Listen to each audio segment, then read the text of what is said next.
windy out.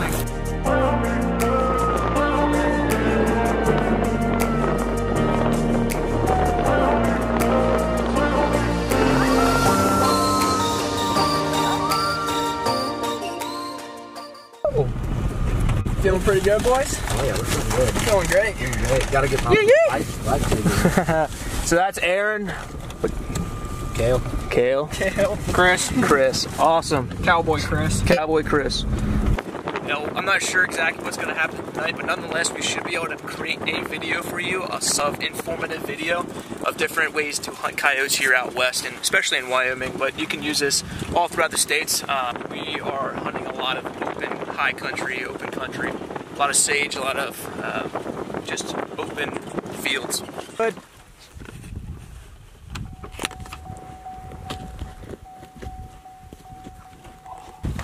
You guys have everything you need? You got your stuff, Chris? Yep. Okay, excellent. Mono stud here. You got everything? What are you using? 7mm Leopold scope. How's that thing go for you so far? I've shot every animal. Every animal? Ever shot like every elk, deer, okay. coyotes. Good stuff, man. Good stuff. Man. Good stuff. We shot those 2 rabbits yesterday, the other day when we were out. Hey, you want to hold one up for you? With the 17 HMR, just perfect, nice shots on nice jackrabbits. They're predators, by the way. Another predator of the state of Wyoming. Hey, what call are you using for today? The Lucky Duck. Lucky Duck call. Predator. That one works pretty well. That's what we were using the other year, right? Yep. Good deal. We'll go up there. We're gonna go up the hill, right up top there. Should be fairly decent. This is actually new land that we got permission to hunt. Chris. He has connections with a lot of neighboring people around where he lives, and so a lot of ranchers and farmers and stuff like that have had trouble with coyotes taking their calves. But also, you know, if you have cottontails around the area or something like that that you like to hunt, or whatever small game species, the coyotes just cause problems, especially if you have dogs and cats in your properties as well. Coyotes are just a good thing to take out if they're causing problems for you. Absolutely gorgeous out here.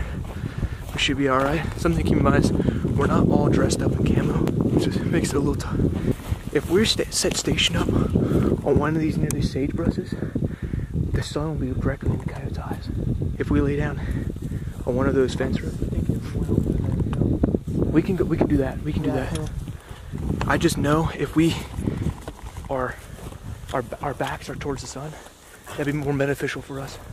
Because the coyotes be looking right into that. But also coyotes have really good low light vision. So we have to incorporate that. Yeah. Coyotes' vision is 7 times better than humans in low light conditions. So that means early morning, late evening. If you guys are hunting coyotes, bear in mind that even if you can't see, coyotes can see you. So you almost might be more beneficial to walk out during the daylight so you are more aware of what's around you.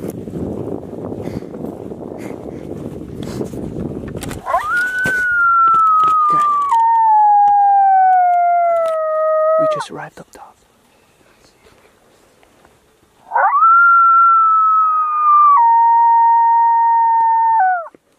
We just arrived up top and there's a coyote coming over.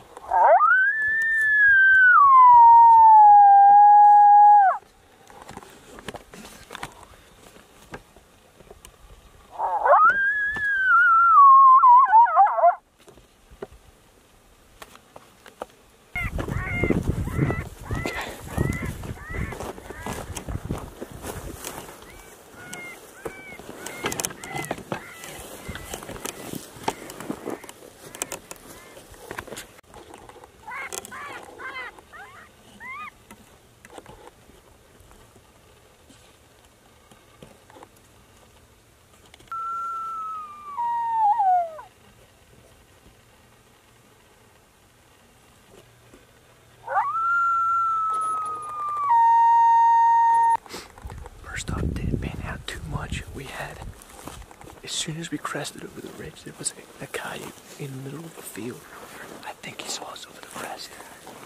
As soon as we crested over the hill to get to this location right behind me, we had a coyote about 400 yards away, 300 yards away.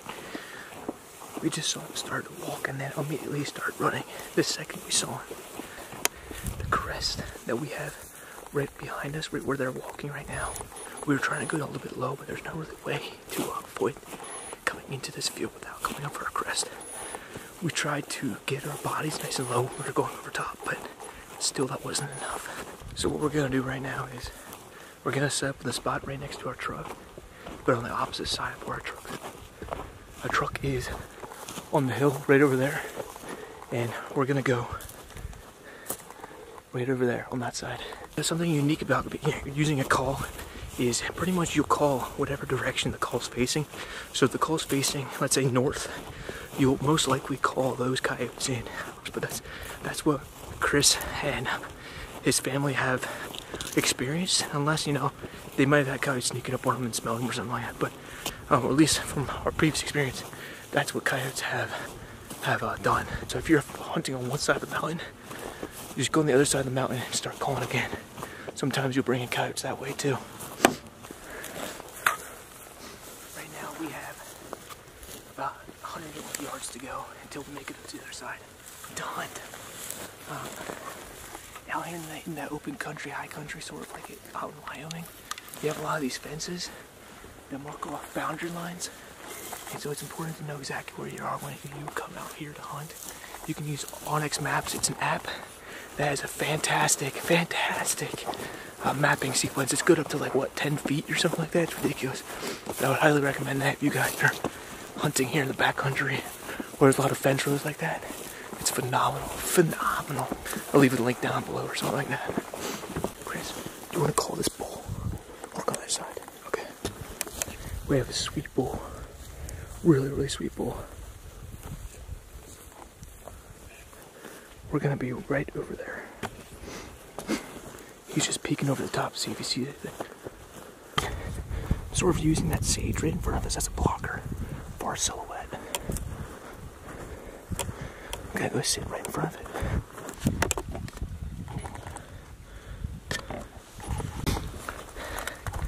So we'll all have sage rushes right behind us. There's a group of sage brushes right at the top of this hill. It's something that's already been established by nature. We won't see anything that's out of the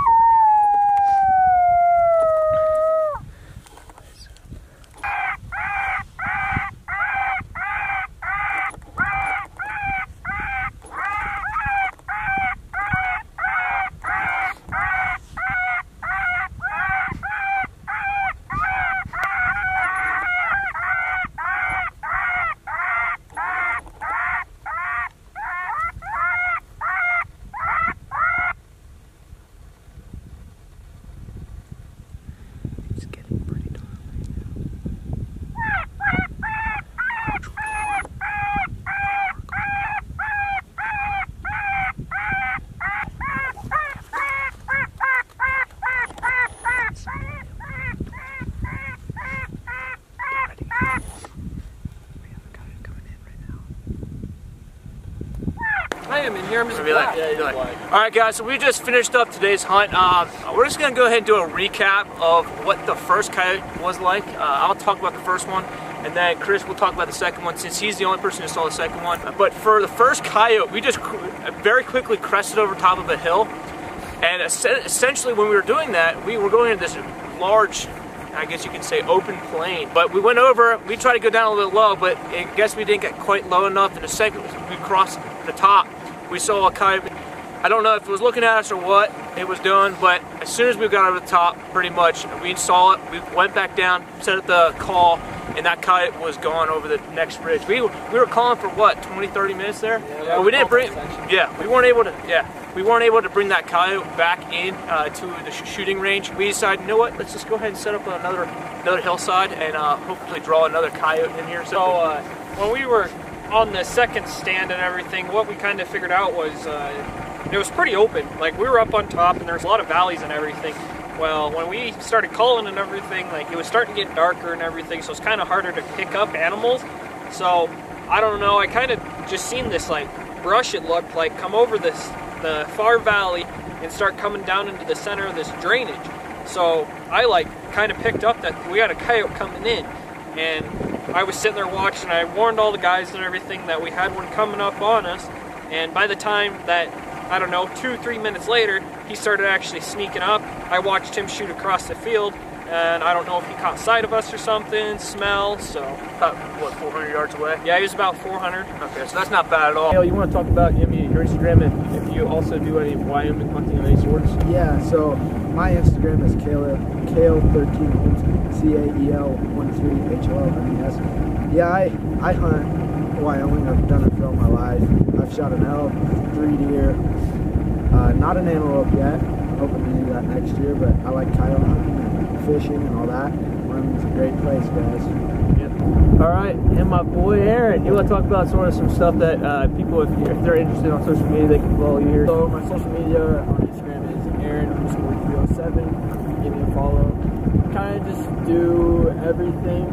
Just a Wyoming guy living the Wyoming life. Yeah. Aaron's my roommate in college, so we hang out a lot together. You'll probably see him in multiple videos of hunting, fishing, and just generally exploring in the state of Wyoming. But for that being said, guys, I hope you guys enjoyed this video. If you enjoyed it, leave a like, comment, and subscribe if you think that you want to see more of this stuff. If not, I will see you guys another time on another episode of Antlered Pursuit. We're signing off, boys. Very good job. Awesome. All right, catch you later.